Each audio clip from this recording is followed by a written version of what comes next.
gold. Gusa mbere yuko dutangira reka mbanze mbibutse kuri 23 na 22 z'ukwa kabiri mbafitiye free webinar cyangwa se free online webinar aho tuziga byinshi ku bijyanye na forex trading. Abifuza kwatendinga iyo webinar you can register muri comment section harimo link, ubundi muzaze tubane kuko tuziga byinshi. So dutangira reka mbanze mbasubiremo gold trade twafashe ejo kandi nari nababwiye ko mugomba kubyitega. I hope ko abarebye video yanjye mwabashije kuyakorera. So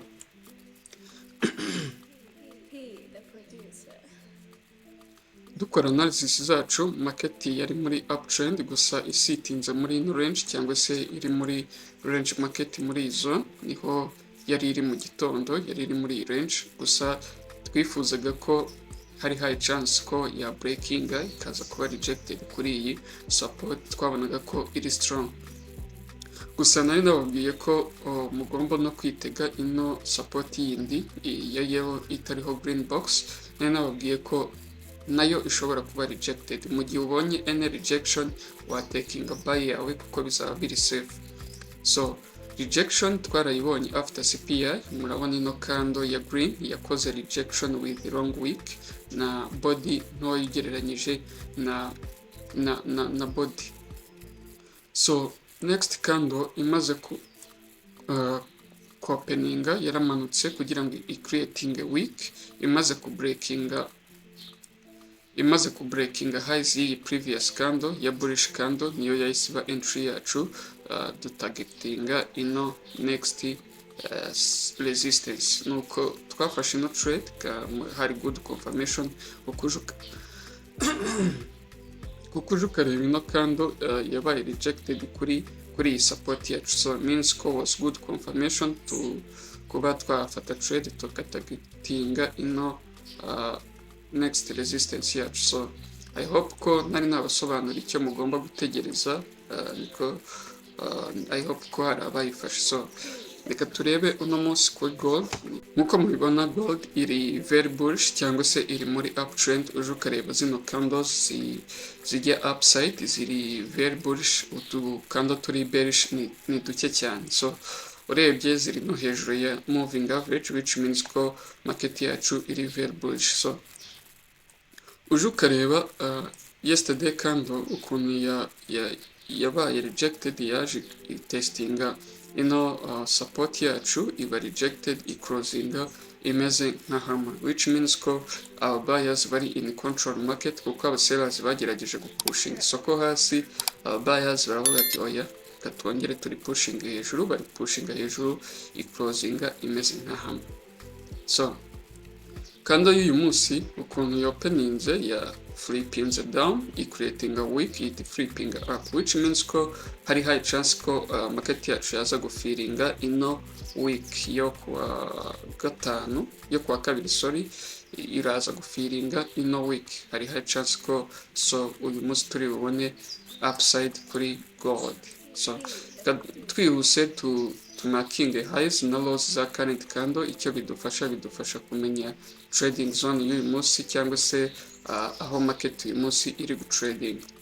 Tuyigire purple line nk'ibisanzwe, tuze twibaze iramutse i-breakinze ino resistance yacu cyangwa se ino purple line,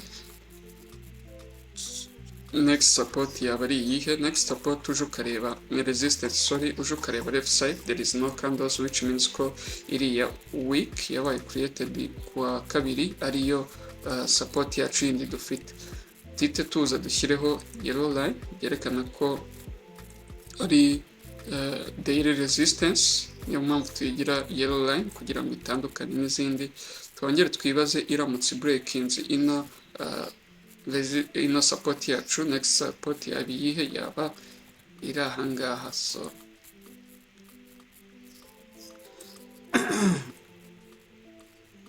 uje ukareba ino candle iri very big cyangwa se ni nini cyane, iri bullish, which means ko we have to mark half candle cyangwa se tugomba kumakinga muri hafi yayo, byerekana ko market iramutse yageze ikora reaction igasubira muri buying side.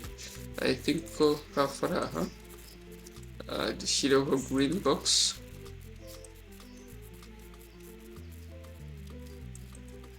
So noneho twigire muri 4 hours turebe hose byifashe bite. So dore impamvu njye mbabwira ko kumakinga half candle ya previous candles, iyo ubonyemo candle nini cyane akenshi market ihageze ikora reaction. uje ukareba kuri 4-hour time frame, urabona ko hari strong support cyangwa se market ya breakings no resistance yacu imanuka for test, itesting ahangaha half candle ya daily twabonye yabaye retested kuwa gatatu, kandi iriya candle nini twabonye ko yabaye created kuwa kabiri. So which means ko always ubonye big candle muri iri current, you have to mark half kuko bikwereka ko market iramutse yagera ikora reaction. So kumva kuri 4 hours there is no support and resistance twa markinga, zose zabaye marked kuri daily time frame. Reka ahubwo tujye muri 1 hour turebe hose byifashe bite. Okay.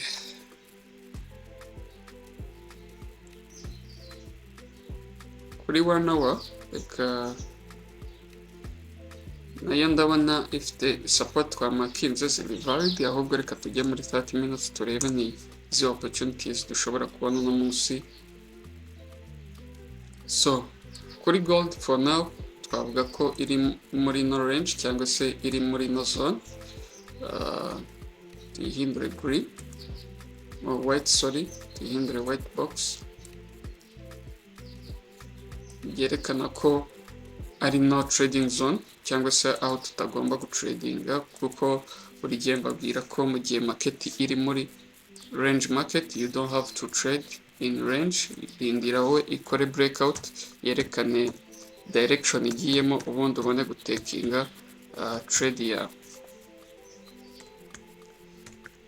So option dufite kuri gold for now, kuko tubona ko iri very bullish, imaze umwanya iri muri uptrend, we have to wait ko ya breaking ino resistance yacu iga closing above, yamara gu closing above ikamanuka for test kugira ngo tujye for safe buy.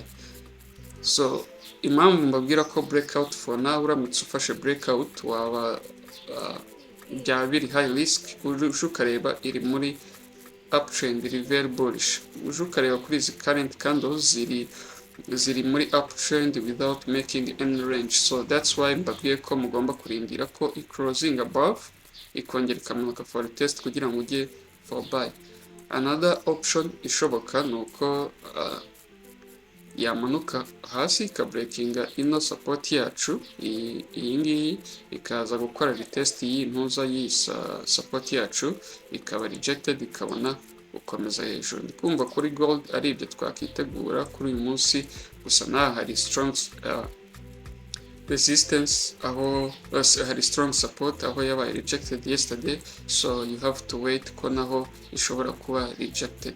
Nizo option kuri gold twakitegura. Reka twihuse turebe kuri GJ, kuko hari abantu benshi bakunda gutradinga GJ, banyuriremo gake.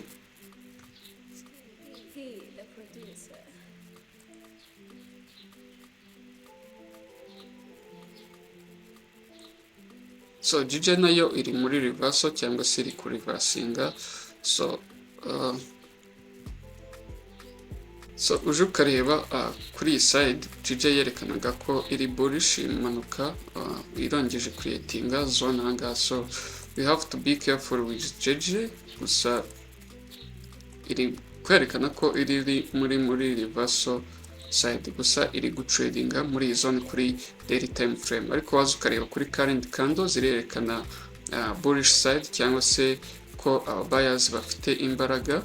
So nk'ibisanzwe reka tumakinge previous, reka tumakinge lows na highs za current candle. Icyo bidufasha bitufasha kumenya trading zone y'uyu munsi aho iherereye, cyangwa se aho isoko riri gutrading no munsi muri iyo range.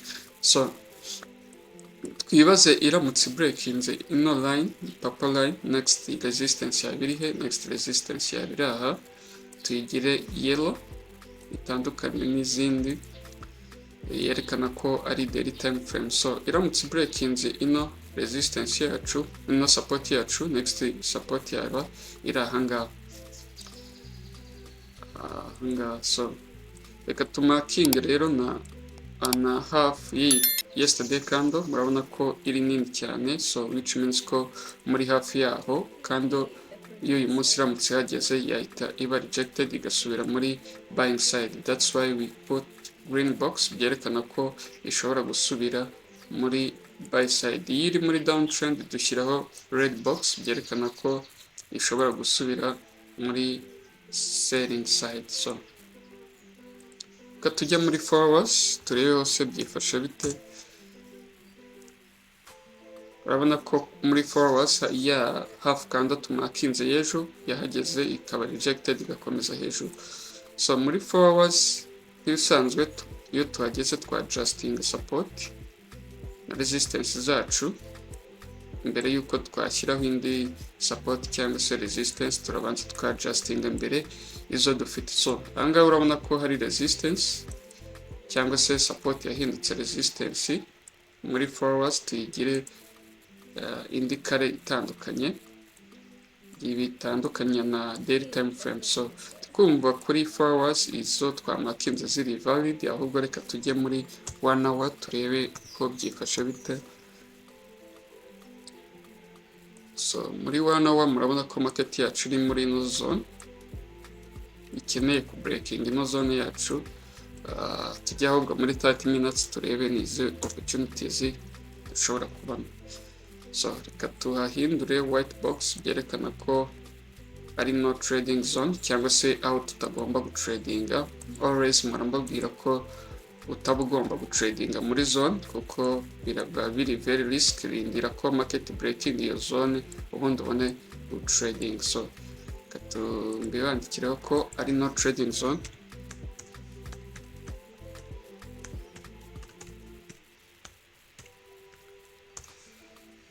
So market yacu kuri GJ iri very bullish cyangwa se iri kuri vasinga, ariko uje ukareba kuri izi current candles ziri muri upside. So za breakings no range yacu ziri muri upside. Icyo tugomba kurindira nuko i breakinga ino purple line iga closing above ikamanuka for test igakona gukomeza hejuru. Gusa kuri GJ akenshi iyo ikoze breakout hari igihe itagaruka gutestinga ino resistance cyangwa se ntigaruka gutestinga support. But you have to get candlestick confirmation kugira ngo ubashe kuba watekinga iyo trade. Iyo iramutse i-breaking resistance with the strong candle, next candle ikamanuka iga creating a wick, ikamanuka hasi iga creating a wick. Iyi free pins up ika breaking previous ya current candle, niho ubona kwinjira kuko iba yakoze retest y'iyo resistance cyangwa se y'iyo support. Reka ndebe ko hari ahantu nabibona nkabyo. Kuri upside ikintu tuba dushaka, wenda reka mbaho urugero kuri bearish side. Urabona nk'iyi ngiyi candle ya breaking no resistance closing below. So turindira ko iyi candle rero ibanza ikamanuka kamera nk'igiye muri bullish side, yamara kuhagera ihita iba rejected iga flippinga. Iyo imaze ku breakinga lows y'iyi candle niyo ihita iba entry yacu. Akenshi GJ ntabwo ijya ikora ibintu nk'ibi ngibi. Wenda urabona iyi yara breakinze igaruka gukora retest y'iyi support yacu, ibona gukomeza hasi. Akenshi GJ ntabwo ijya ibikora. Iyo breakinze akenshi hari igihe itagaruka. So niyo mpamvu nari mbabwiye ko hariya icyo mugomba gutegereza ari uko ishobora ku breakinga with the big candle kugira ngo ikomeze hejuru. Urebye nanga yara breakinze ntiyigeze igaruka for test. Kumva hari n'indi signal nari nabahaye naho yabigenjeje nk'uko. So another option ni uko yamanuka n'itakirirwa ibreakinga ngo ize gutestinga ino support yacu, ahubwo ikamanuka nko muri aha ngaha ikaba creating a support, ikabona gukomeza hejuru. Kumva arizo option ebyiri twakitega kuri GJ ishobora gukora ubu ngubu no munsi. Nize ebyiri dufite, kuba yamanuka iga creating a support kugira ngo ibone gukomeza hejuru. Ibyo bibiri twakitega kuri GJ for now. Kumva ari ibindi twakitega kuri GJ na gold. So thank you so much. Dusoza ndongera mbibutse ko mfite free webinar nzahostinga kuri 22 na 23 z'ukwa kabiri. Icyo nabasaba mukore registration, link iraba iri muri comment section, nayireba ubundi mukazaza tukabana. Tuziga byinshi, izaba ari online gusa webinar imwe izaba ifite amasaha 2.